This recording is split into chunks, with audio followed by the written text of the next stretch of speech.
dia. É sempre um momento muito feliz quando encontro este casal. É assim um tempo de... É impossível eu olhar para eles sem me recordar de onde eles me tiraram. E verdadeiramente Deus usou este casal para me mostrar. Há quem diga que o homem consegue viver perto de 40 dias sem comer, talvez 4 dias sem beber água, alguns minutos sem respirar, mas ele não consegue viver sem esperança.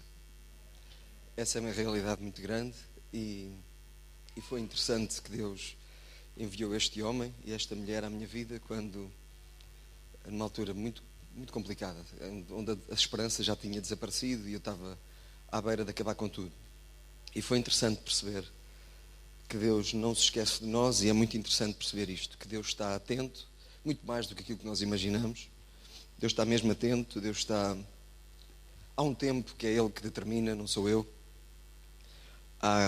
Há coisas... há coisas interessantes.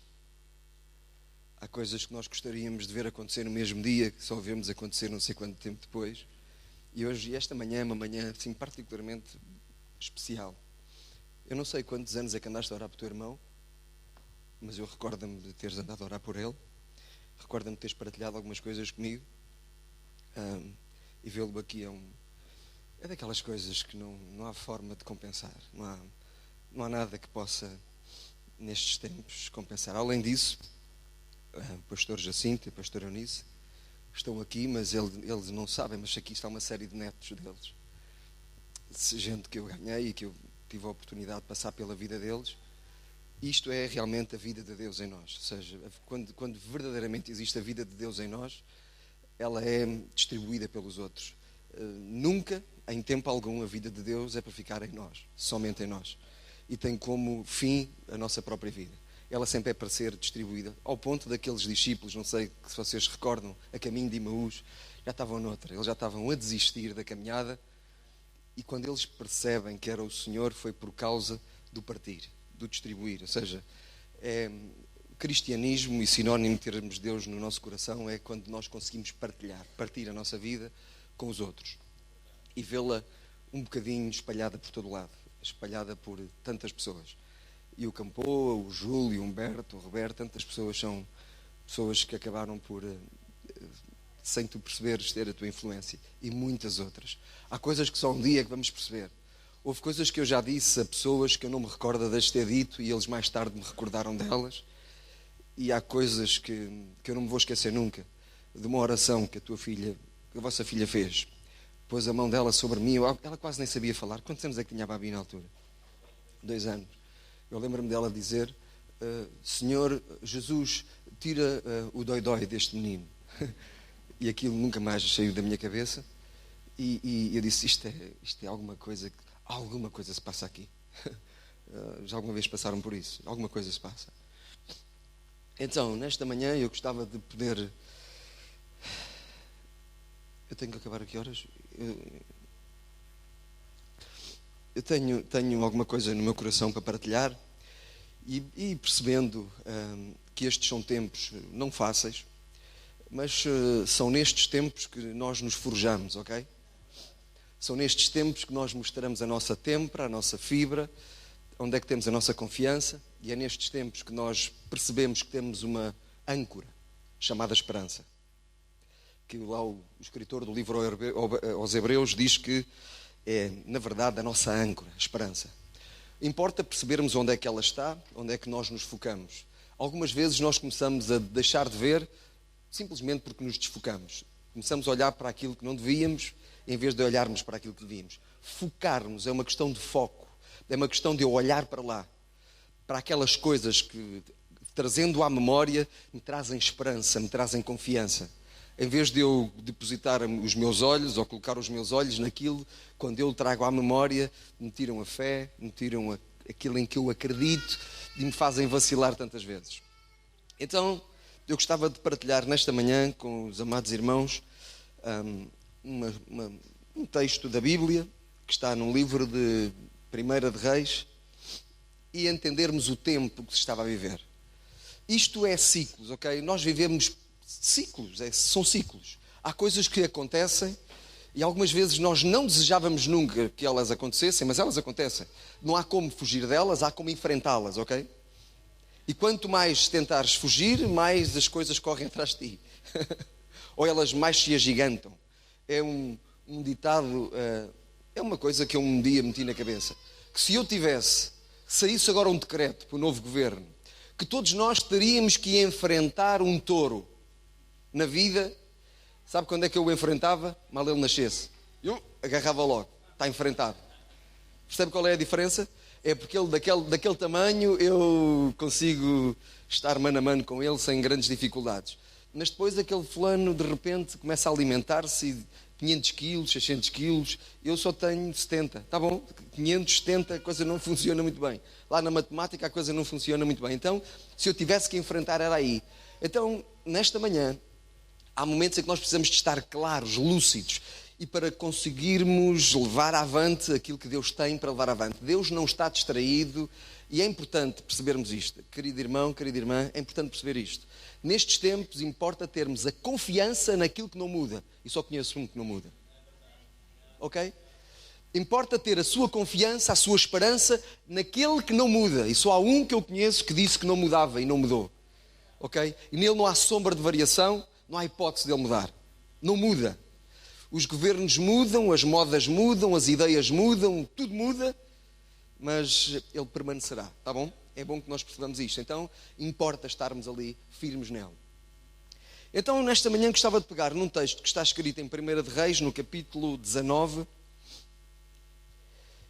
e entendermos isto. Antes disso, está escrito lá no livro de 1 Coríntios, no capítulo 2, e versos 9 e 10, diz que as coisas que o olho ainda não viu, o ouvido ainda não ouviu, ainda não subiu ao coração do homem, são essas que Deus tem preparado para aqueles que o amam. Quer dizer que eu tenho, e assim como os irmãos que aqui estão na minha frente, há muita coisa que já vivemos, há ou não há? Hã? Mas tenho uma novidade para si, há muita coisa que ainda não viveu. Há muita coisa que já ouvimos, há ou não há? Mas há muita coisa que ainda não ouvimos. E há muita coisa que nós já vimos, mas garanto-lhe que ainda há muita coisa que nós não vimos. Percebe? Então há sempre interesse nisto, de entendermos que em Deus há este novo todos os dias. Em Deus há sempre a possibilidade de eu escutá-lo, porque Ele é uma fonte. Ele é uma fonte que não se esgota, uma fonte que é impossível eu dizer, já conheço tudo de Deus. É por isso é que Ele nos convida a nós conhecermos e prosseguirmos em conhecer. Porque não pense que já conhece tudo, não pense... Quando nós pegamos em algum texto das Escrituras que você já escutou e que já ouviu pregar não sei quantas vezes, você algumas vezes desliga e diz, já ouvi isto tantas vezes. Por favor.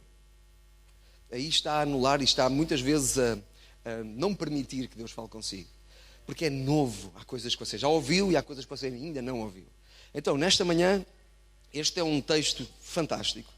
E a realidade é que eu queria que, independentemente de tudo o que está a acontecer na nossa nação e pela Europa fora, é uma realidade. Tá? Os tempos são estranhos, mas é nestes tempos que nós somos convidados e desafiados a crer. E é verdade que a minha oração nestes últimos dias e nestes últimos tempos tem a ver com um exército. Estou a orar por um exército de rebeldes dentro da igreja. Gente que entra em rebelião contra o pecado, contra esta crise, contra esta tristeza, contra a forma como o pastor há bocadinho falava, até mesmo com aquela mentalidade que tem o português, de que as coisas dos outros é que são boas, as nossas não prestam, e de que tudo o que é dos outros é que é bom. Esta mentalidade do que o fado trouxe ao português, mudarmos esta mentalidade, porque temos um potencial incrível que algumas vezes nós substituímos-lo pela fatalidade. É tempo de olharmos, focarmos e fomos realmente gente que descobriu quase o mundo. Gente que descobriu, corajosa, determinada, lutadora, mas que a uma determinada altura pôs-se à sombra. Pôs-se à sombra, à espera, já conseguimos. Isto é uma vida que não dá para pararmos, não dá para afrouxar, não dá para facilitar, porque há muito ainda para descobrir.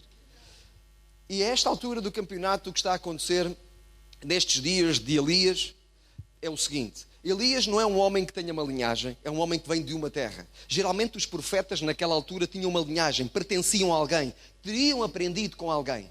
E a primeira vez que aparece este homem nas Escrituras, aparece como Elias o Tesbita, Elias o Alentejano, ou Tony Barbosa o Açoriano.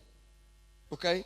Era mais ou menos isto, era como ele pertencente a uma terra, não havia nada que o caracterizasse a não ser isto. Pertencia a uma determinada terra. E o interessante é que depois de Deus o forjar, ele entra lá no reino de Acabe para influenciar, para trazer influência. Ele começa a escutar de Deus o que é preciso ser escutado, ele começa a ouvir de Deus e a obedecer-lhe, quando toda a gente entrava noutra. Naquela altura o povo naquela altura, naqueles tempos, o povo destruiu os pontos de contacto com Deus, que eram os altares, foram destruídos por causa de ter chegado uma mulher que casou com o rei, a rainha, Jezabel, que é um espírito, é alguém que pretende, aquilo que ela tinha na sua vontade, no seu maior desejo, era afastar aquele povo que adorava, afastar aquele povo que queria, afastar aquele povo que tinha Deus como Senhor.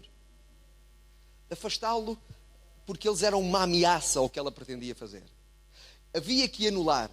Esta ainda é a mentalidade do ser humano. Quando alguém se levanta na nossa vida como uma ameaça, a tendência que nós temos é anular essa pessoa. Pô-lo de parte, ou arranjar forma dele ficar longe, para que ele não sirva mais como uma ameaça, em vez de aprendermos com essa gente e crescermos com elas. O que acontece é que o povo entra numa de seguir, uns seguem Baal, outros seguem a sua própria vida, e são muito poucos os que servem Deus. E Elias é então aquele homem que é conduzido por Deus até a um lugar, a um ribeiro, e aí ele fala com Deus e tem um treino intenso. É um campo de treino e Deus treina-o ali de uma maneira incrível. Treina-o mesmo. E prepara-o para o que há para vir a seguir. Tanto que quando ele aparece, novamente, já é Elias o homem de Deus. Deixou de ter a tal conotação de Elias o Tesbita para ser Elias o homem de Deus. E o que acontece a seguir é que ele passa pela terra e ele está agora, nesta altura do campeonato, a desafiar o povo. Saiam disso. Até quando?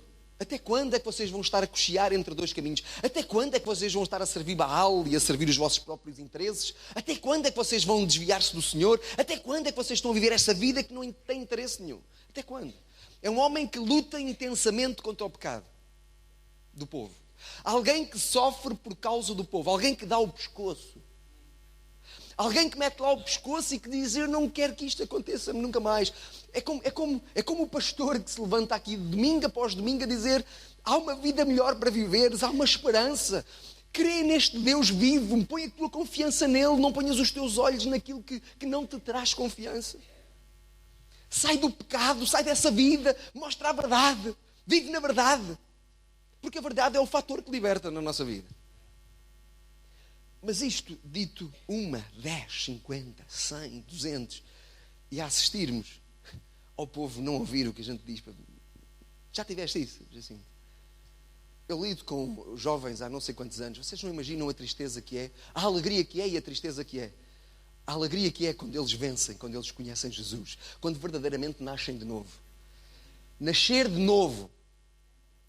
Nascer de novo é alguma coisa que não se explica, é alguma coisa que vem de dentro. É a vida de Deus que vem, percebe?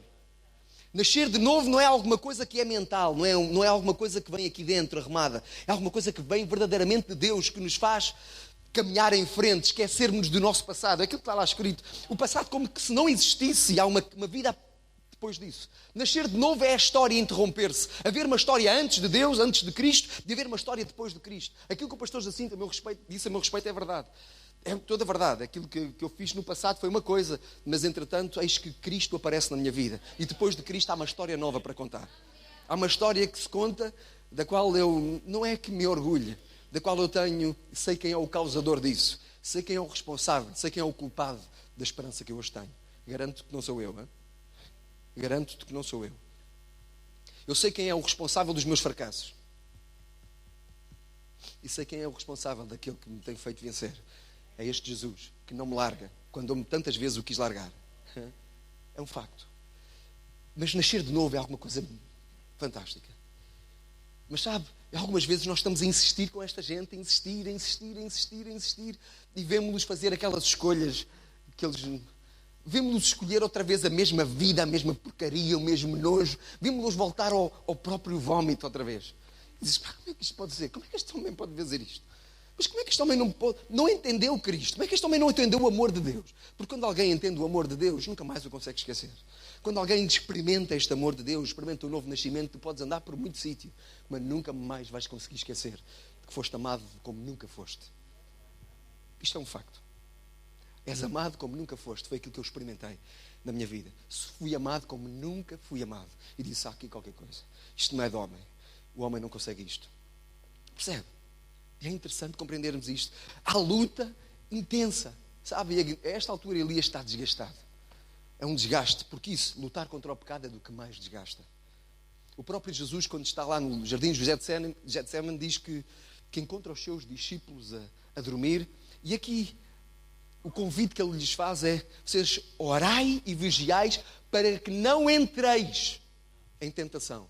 Não é para que não entreis. É importante e é bom que nem entres em tentação, que nem entres lá naquele campo, na sala da tentação. Porque quando tu entras na sala da tentação, provavelmente estás sob grande risco.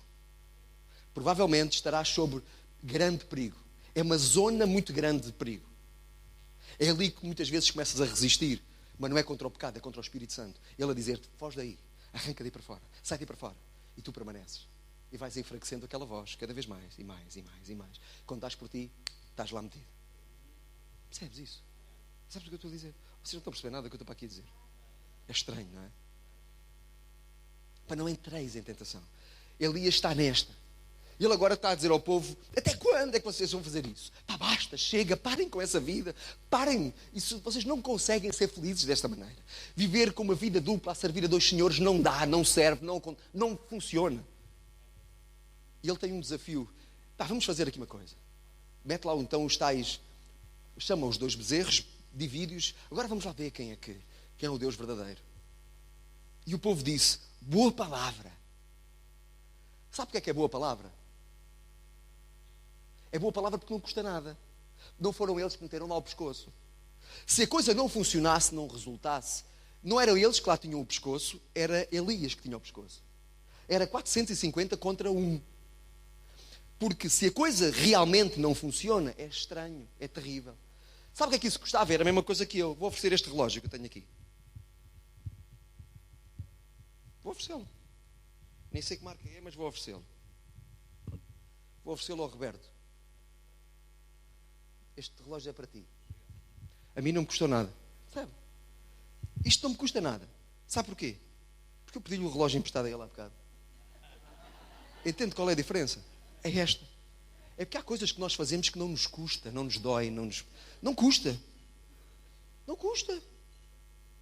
Isto não custa nada. Dizer boa palavra não custa nada. O que custa é cumprir aquilo que se ouviu. Isso é que custa, é mais difícil. Daí implica o eu fazer. E agora realmente acontece aquilo que vocês sabem que aconteceu. Deus envia fogo do céu, derrete aquele holocausto. Tudo é assim, mas agora Elias diz que há Deus em Israel, toda a gente percebe isso, mas Jezabel, ao ouvir falar disto, manda-lhe uma mensagem, aquela mensagem apanha Elias completamente à toa e ele diz que foge. E agora aqui começa a haver os primeiros sinais de desgaste.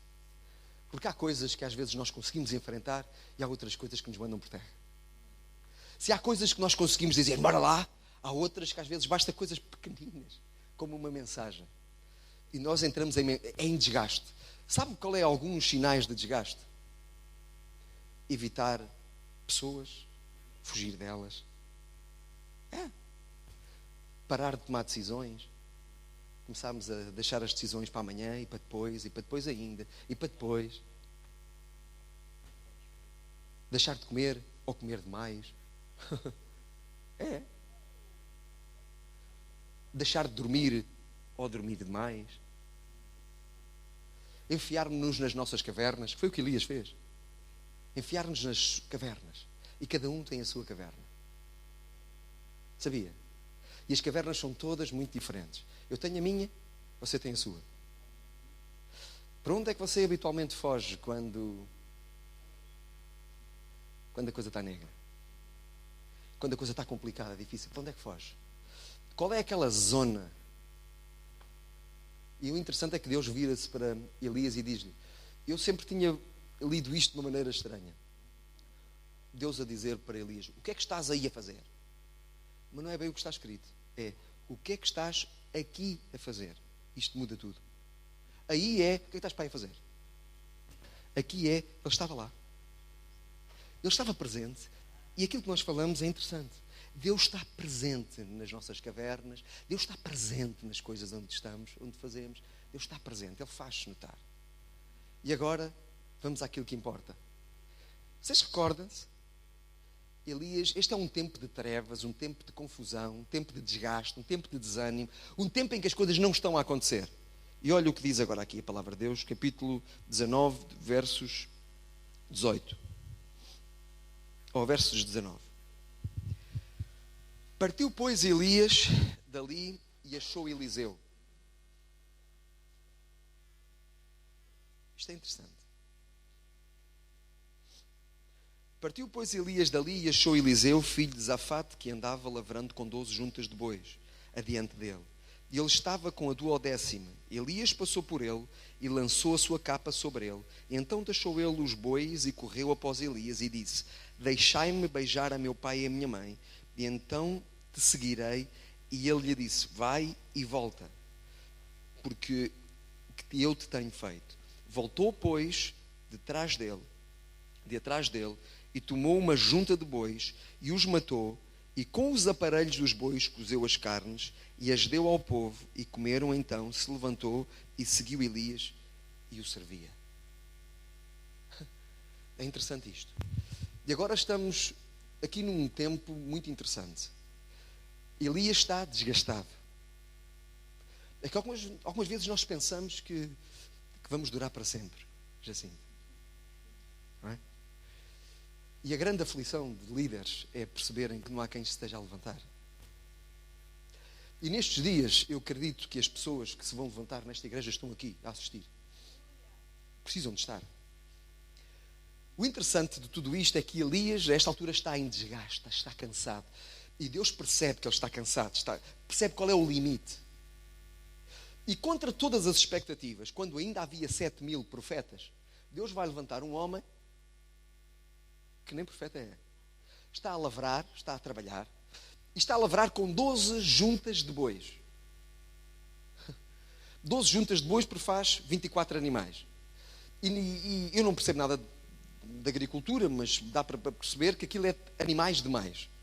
Mas talvez não seja se nós tivermos em conta que há 3 anos que não chovia. E que a terra está dura. Percebe isto? E há momentos em que nós achamos, e nós pensamos, e nós estamos à procura de ter o mesmo produto, o mesmo fruto, mas há 3 anos que não chove.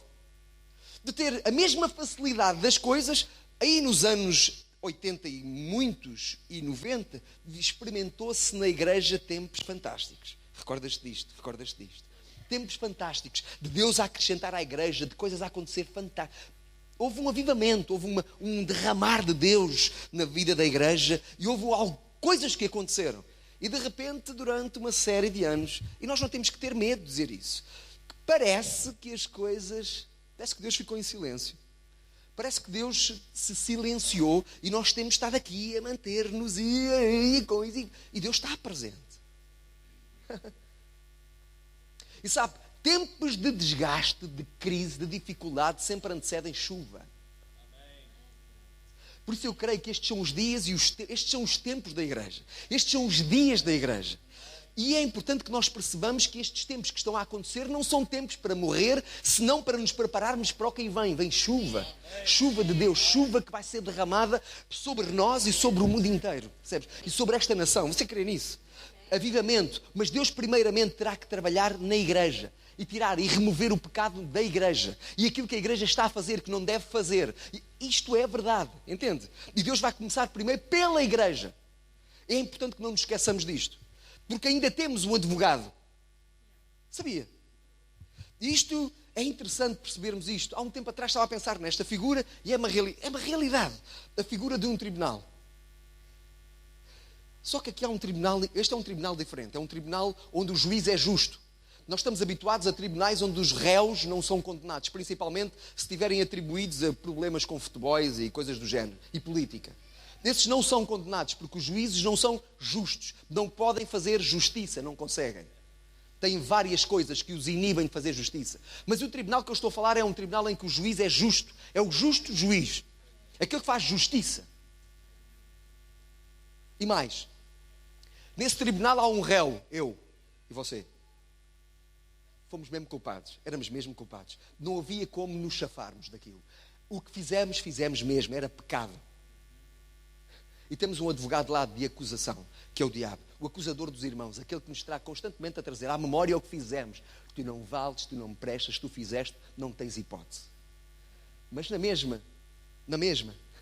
está lá um advogado de defesa, que por sinal é filho, filho do juiz. Neste tribunal há um advogado de defesa que é filho do juiz. Interessante. Ele diz: eu sei, pai, que tens que fazer justiça. E que esta justiça tem que ser feita porque tu és justo. Eles merecem ser condenados. Porém, eu peço-te uma coisa. Que a condenação que tivesses que meter sobre eles, que a condenação, que a justiça que tivesses que fazer sobre eles, que a faças sobre mim. Sobre mim. Faz sobre mim. Que a culpa... que aquilo que tens que fazer a eles, faz-me a mim, que seja eu a experimentar isso. E o pai diz: opa, tamanho amor eu não posso ignorar, não dá para ignorar isso. Ok, eu vou fazer justiça em ti, e ao terceiro dia tu vais ressuscitar. Isto é fantástico, ok? Este é o centro do cristianismo, a cruz, ainda é, e nós precisamos de erguer a cruz nestes dias, nas nossas casas, no nosso dia-a-dia, na nossa vida.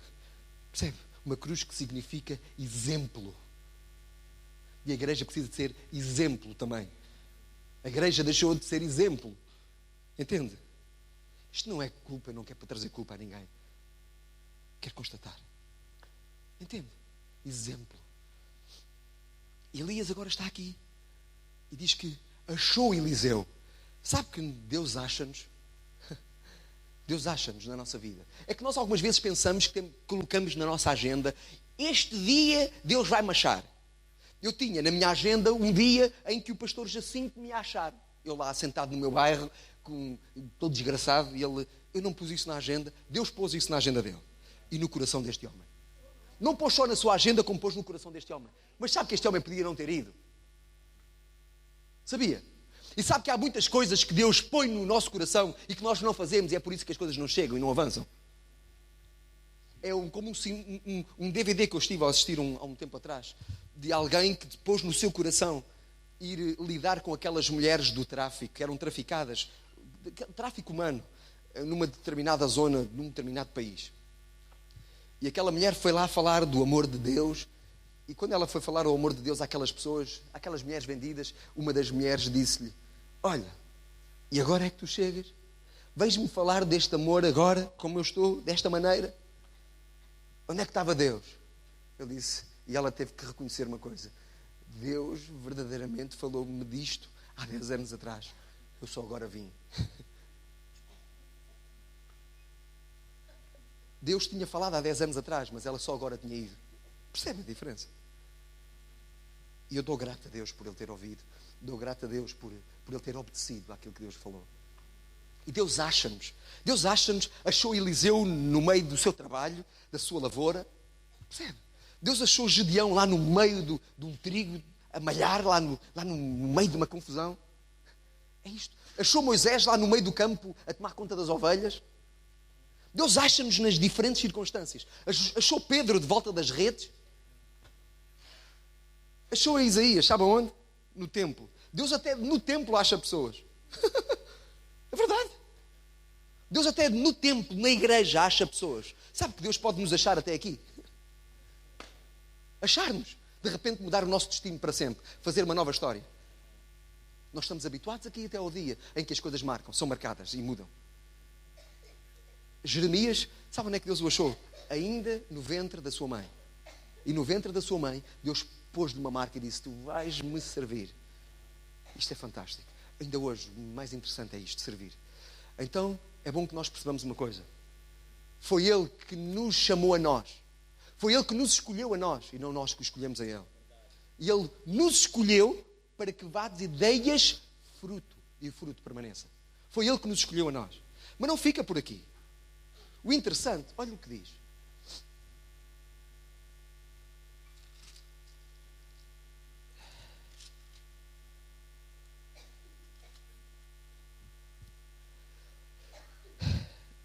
Ele andava lavrando com 12 juntas de bois. E sabe, isto é um sinal de valentia, de robustez, de força. E estes são dias em que Deus vai acrescentar à igreja, Jacinto, gente com força. Gente valente. Gente que vai dar a cara. Gente que vai andar ao teu lado. Tu vais ser o cabeça e eles vão ser os teus braços. Gente que vai ser força. Sabe o que é força? Força de braço e mais do que isso. Gente com finanças. Gente que vai ajudar a resolver as coisas.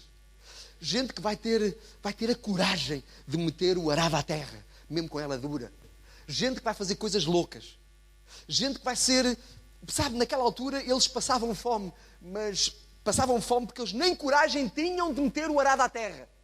Eles não entenderam que era necessário mais força, mais animais, mais esforço.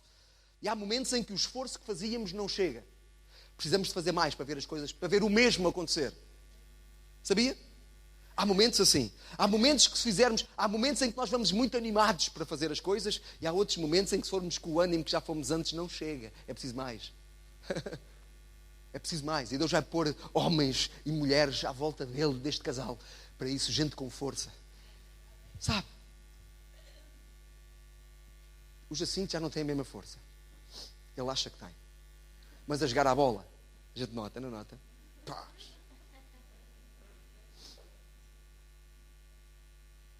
É verdade. Eu tenho 45 anos e noto isso. Eu não quero é dar parte fraco. Não é? Eu fui para dentro da água ontem e parei algumas 10 vezes a subir aquela escadaria. Não tenho vida para aquilo, Humberto. Poxa, uma escadaria enorme que eu só vier as escadas. Também quando é que isto acaba? Para a próxima quero um elevador aqui. Ainda por cima fomos apanhar polvo e ainda por cima apanhámos. A carga era muito. Eu disse, pá, não dá. Isto é muita fruta assim. Mas a força vai. Mas Deus vai trazendo pessoas que estão lá, em que é importante.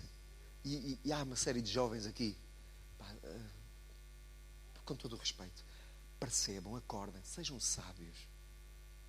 Escutem. Não inventem a roda outra vez. A roda está inventada já. O interessante é a vossa força com esta sabedoria. Terrível. Tremendo. Explosivo. Sabe o que é explosivo? É a força de um jovem, a irreverência de um jovem, a disposição de um jovem, a vontade de um jovem, a pica de um jovem e a sabedoria de um ancião. Pá, que fantástico. Que fantástico. Fantástico. Eliseu é esse homem de força. E Deus está a levantar gente de força, de ânimo, de coragem. E sabe quem são essas pessoas? São aqueles que nascem de novo. São os que eu tenho encontrado com mais garra, com mais vontade. E vão a todas e a mais algumas. Vão a todas. Eu tenho um grupo de jovens lá, da qual o Marcelo faz parte. Operação Josué. E é interessante ver. Olha, e por falar nisso, os jovens que estão aqui, em vez de estares de férias para a praia, se quiseres dar a tua vida durante uns meses, vai até a Operação Josué. É interessante isto. De vez estás na praia ali a anhar todo o dia, ou dormires até ao meio-dia ou 2 da tarde, se calhar era interessante partilhares a tua vida com outros, com aqueles que sofrem, teres uma outra perspectiva da vida. Teres uma perspectiva daqueles que sofrem. É interessante quando a gente bate com os olhos em coisas. Uma coisa é ouvir falar, mas olhos que não veem, coração que não sente. Isto é um facto. É interessante, o Marcelo foi até lá e está a ser interessante porque ele está a crescer. Aquilo dói, aquilo custa. É levantar cedo, é deitar tarde, é trabalhar, é quando apetece, é quando não apetece, é andar com uma série de gente à volta, e algumas vezes é fazer bem aos outros e os outros não agradecerem. Porque sabe uma coisa? É uma das coisas que eu lhes tento ensinar. Eu não faço as coisas aos outros para que os outros me fiquem a dever. Os outros não me ficam a dever nada. Sabe o que é isto? Ninguém me deve nada. Para mim foi um prazer passar pela vida do Campoa, passar pela vida do Júlio, passar pela vida do Humberto. Eles não me devem nada. O Campoa até me disse, sempre que eu falar, vou falar de ti. Eu disse, não precisas de falar de Jesus. Tu a mim não me deves nada. Eu fui apenas um instrumento, uma ferramenta. Hoje tem outras ferramentas na vida dele. Isso é importante. Eu fui importante numa determinada altura, outras pessoas são importantes noutras alturas. Percebe isso? Mas que haja sempre esta gratidão. Mas Deus vai levantar gente assim. Mas mãe, olha o que diz. E temos que ir depressa e vamos terminar. E Elias passou e lançou uma capa. Isto é fantástico. Sabe, ainda hoje continua a existir pessoas que passam por nós e só a passagem dessa gente nos desafia. Sem dizer nada muitas vezes. Gente que nos influencia. Gente que só a presença deles nos fazem acreditar que é possível ir mais além. Percebe? Este homem passou por Elias, por Eliseu e lançou-lhe a capa. Este lançar da capa é como um lançar de um encargo, de uma responsabilidade. É como Deus a partilhar o coração. Percebe? Quantas vezes é que tu fizeste a oração? Deus, pensa com a minha cabeça. Nunca fizeste isto? É que se tu fazes esta oração, tu arriscas-te a que Deus faça mesmo isso. Hein? Deus sente com o meu coração. E há momentos em que nós, por causa disso, nos metemos em encrencas. Eu estou metido numa agora, com uma situação. Contra todo e contra todos. Eu disse, não concordo com isto. Não é assim. Não é assim que se trata pessoas. Não é dessa maneira que se tratam pessoas. Pessoas tratam-se de outra forma. Nem animais tratam assim, quanto mais pessoas. E quanto mais gente que serve a Deus. Mas somos assim, algumas vezes ficamos cegos. É uma verdade. Precisamos de constantemente estar a conferir o nosso coração. Jacinto, constantemente. Não vá nós, com o caminhar das coisas e com os embates da vida, deixarmos de acreditar naquilo que nos sustentou durante anos. E começarmos a ver pessoas como... Que Deus nunca me deixe cansar-me de pessoas. É o bem mais precioso que eu tenho. São as coisas mais... É o mais importante, o mais valioso. Quero saber do que eu tenho. Tenho nada. O mais importante é... Eu troco tudo. Troco tudo para estar numa mesa com pessoas. Partilhar com elas, falarmos, conversarmos. É do mais fantástico que há.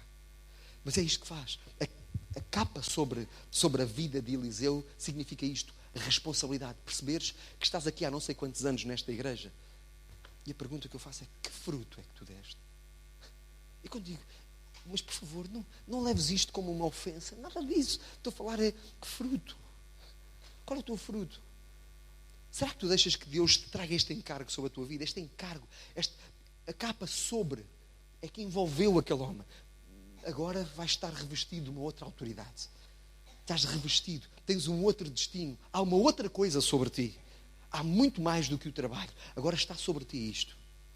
E o interessante de Eliseu, quando Elias lhe diz: o que queres? E o interessante foi o que Eliseu falou: quero o dobro daquilo que tu tens. Quero o dobro. Quero em dobro desse espírito. E o que acontece, se nós lemos a Bíblia, vamos perceber claramente que o ministério de Eliseu é realmente em dobro. Acontece coisas em dobro. O que é que tu pedes? Que tipo... Aquela expressão que Paulo utilizou: por esta causa me ponho de joelhos diante do Deus do nosso Senhor Jesus Cristo, do Pai. A pergunta que eu te faço é esta: qual é o assunto que te põe de joelhos? Qual é a causa que te põe de joelhos? As tuas coisas? O teu emprego? A tua família? O teu património? Tu oras? Será que tu oras pela tua nação? Pelos outros? Pelos que sofrem? Pelos outros? Tira um tempo para te preocupares com os outros. Percebes? Tira tempo para te preocupares com os outros. Estes são os dias em que as pessoas são descartáveis.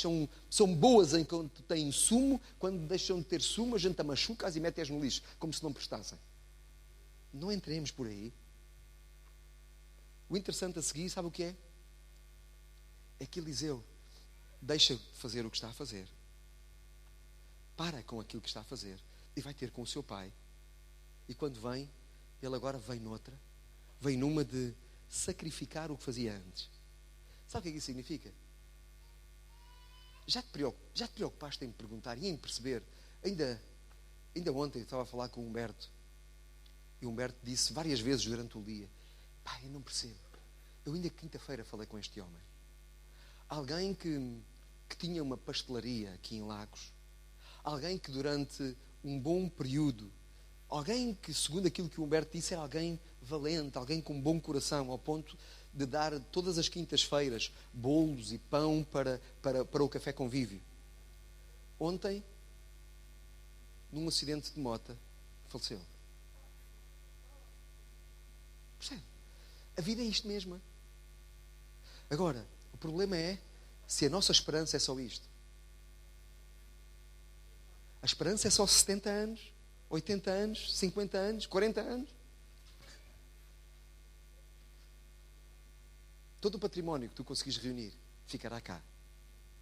E o único património que um dia levarás e terás e verás é aquele que tu investiste, que são pessoas.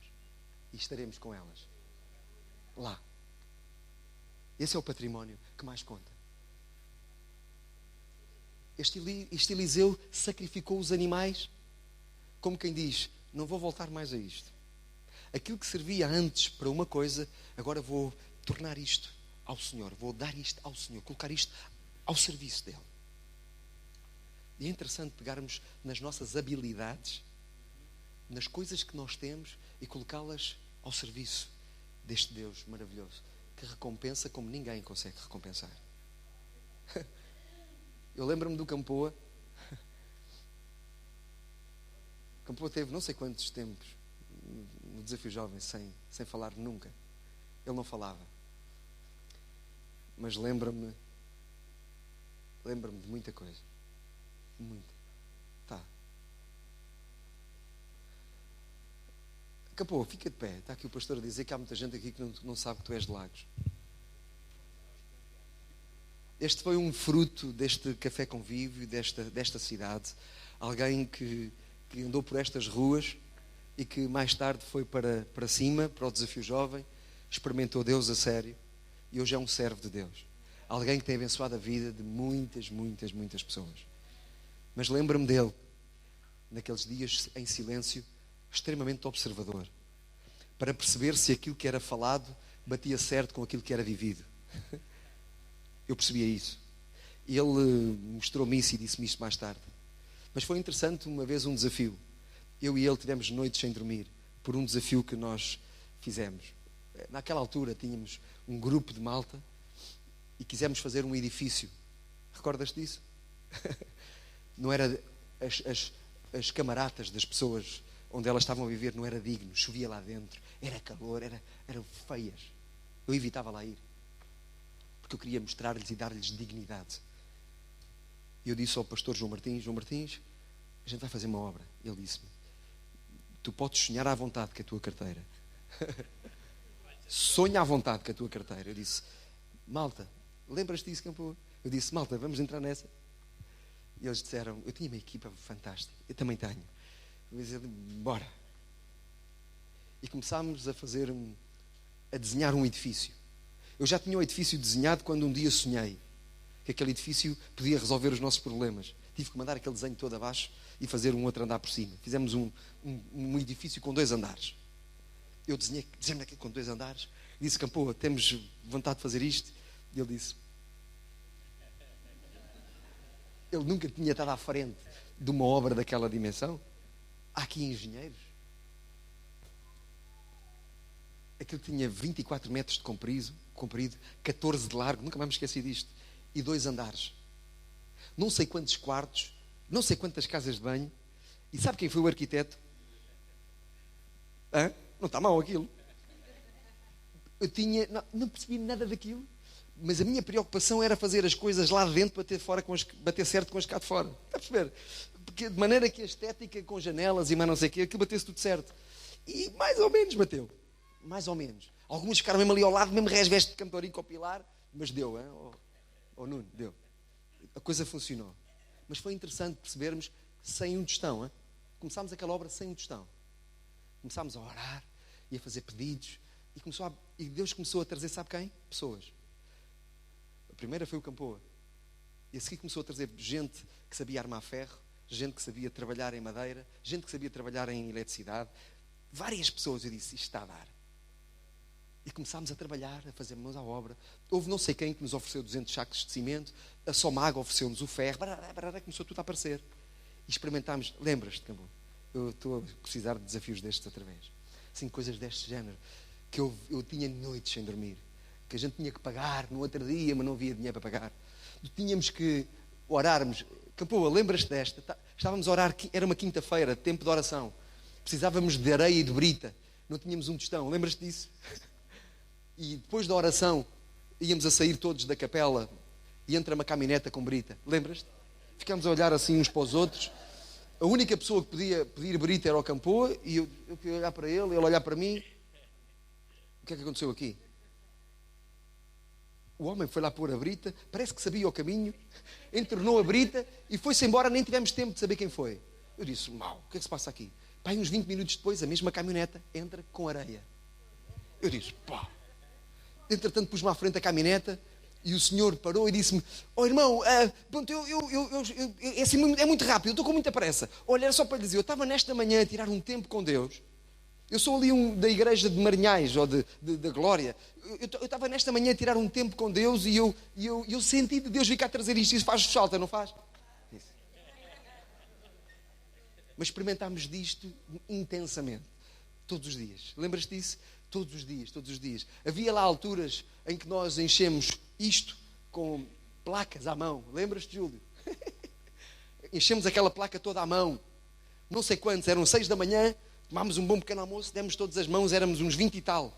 Demos as mãos, orámos e Deus dá-nos forças. E era 1 da manhã, há fotografias disso, à 1 da manhã entrarmos todos assim. Mas com aquilo pronto. Com uma alegria que nem quero saber. Eu não conseguia, tive 2 ou 3 dias que não conseguia abrir as mãos. Mas havia um gozo cá dentro. Qual de mãos, qualquer carapuça. Não há lugar para queixume quando o gozo vem do coração. Percebe? Quando o gozo vem do coração não há queixume. Quando nós estamos a fazer aquilo que sabemos que temos que fazer, não há forma de... O resto é conversa. Percebe? Valeu a pena. É um edifício que está lá. Nem digo mais nada. Percebe isso? Mas experimentar disto, ver coisas a acontecer destas, é do mais interessante que há. E o mais interessante disto foi que este Eliseu entrou numa de servir Elias. E disse, ok, bora lá servir. Bora lá deixar o que estávamos a fazer, vamos lá servir. Ou nem é preciso deixares o que estás a fazer para voltares a servir na mesma. Podes servir, mesmo com o teu trabalho. Tirar umas horas por dia, umas horas por semana, para dedicares aos outros. O Café Convívio é um lugar onde precisa de gente. Precisa de gente. Gente motivada, apaixonada, com o coração pelos outros. Olha, não importa quanto tempo é que tens de crente. Importa que possas fazer alguma coisa pelos outros. Entendes? E vamos terminar. Olha, nesta manhã, este é um desejo de Deus. Desafiar-te. Provocar-te. Esta foi a intenção de Deus. Trazer-te provocação. Há momentos em que a única coisa que nos tira do sério é a provocação. Há uns anos aqui nesta cidade, de férias, eu estava com a minha família e com a família do pastor Leonídio. E vamos terminar. Vínhamos da praia e havia um cão que estava a fazer xixi na roda do meu carro. Eu disse, naturalmente, mas quem me conhece sabe que eu gosto de animais. Eu tenho um animal lá em casa. E um cá fora, que é um canário. E de repente, fruto daquilo, há um fulano assim enorme, com 2 metros, muito largo, com rabo de cavalo. Eu não percebo inglês. Já tomei alguns comprimidos, mas não consegui. Há uns comprimidos agora que se toma e uma pessoa fica a saber falar inglês. Mas a mim não resultou. E aquele homem, eu não percebo inglês, mas eu percebi tudo o que ele me disse. Ele ofendeu-me de tudo na frente da minha família e dos pastores. E eu, calado, sereno, sem resposta, meti toda a gente dentro do carro E em silêncio fui pôr a minha família ao café convívio. E cá dentro estava um monstro a levantar-se. Sabe o que é um monstro? E eu fui provocado.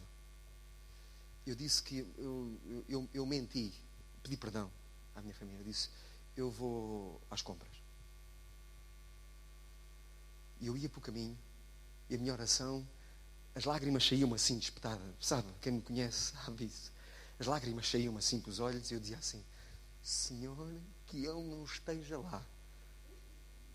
Foi a minha oração. Estou-lhe a dizer, Deus, que Ele não esteja.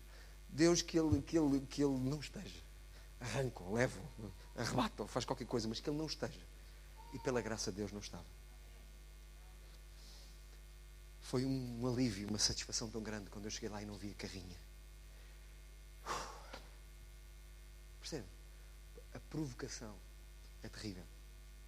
Mas há alguns momentos em que é a única forma que Deus tem de lidar connosco, é provocar-nos. Mexer do nosso conforto. E nesta manhã, eu ia pedir-te que ficasses de pé. Olha, sem música, sem mais nada. Antes de terminarmos, vamos dar lugar a Deus. Vamos dar-lhe lugar. E quando eu digo dar-lhe lugar, é isto. Eu percebo que provavelmente estes dias é dias em que nós temos que caminhar a segunda milha. É tempo de andar segunda milha. Uma não chega, não é suficiente. É tempo de esforço, é tempo de fazermos as coisas com mais esforço. Imprimirmos mais força, mais determinação, mais vontade. É tempo de nos animarmos uns aos outros. É tempo de nos encorajarmos uns aos outros. É tempo de estar juntos. É tempo de termos um plano, um propósito. Irmos caminhar para lá. E é tempo de servir. Este não é tempo do pastor Jacinto e a pastora Eunice servirem apenas. Isto não pode estar tudo em cima dos ombros deste casal.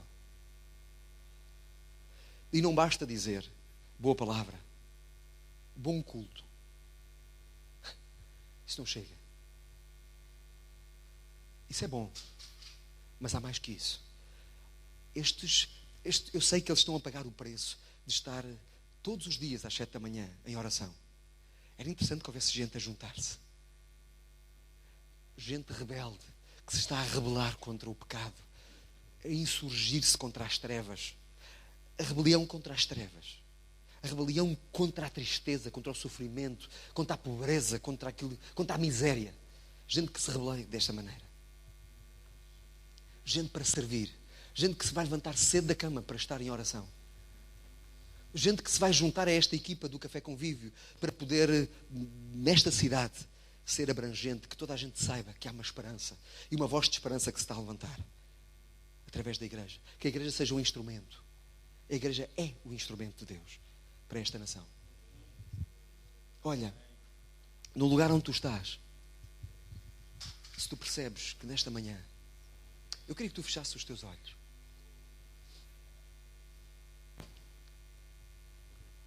Se tu nesta manhã percebes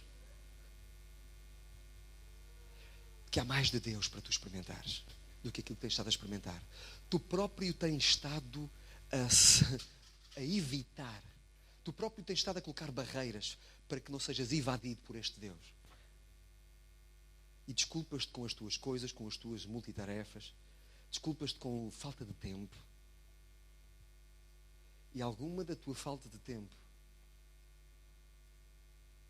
tem a ver com coisas que não te trazem, nem te têm trazido alegria, nem gozo, nem proveito. Mais ainda, tem colocado a tua família e o teu próprio casamento em risco. Estes são dias de colocarmos as prioridades no lugar certo. Estes são dias de termos Deus como Senhor, como o número 1, a fonte. Número 1 não é como aquele que vem antes do número 2, não é isso. É aquele como a origem, o original, a fonte de todas as coisas.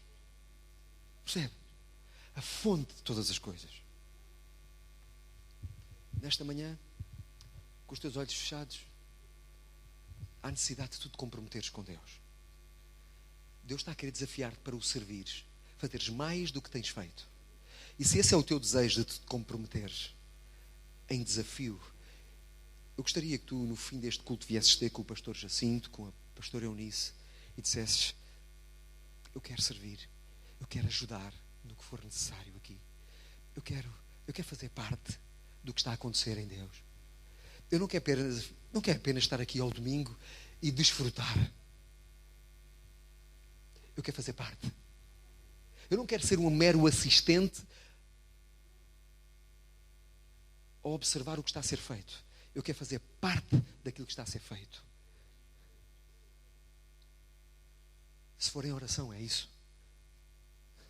Com o que for, põe a tua vida nesta manhã à disposição de Deus.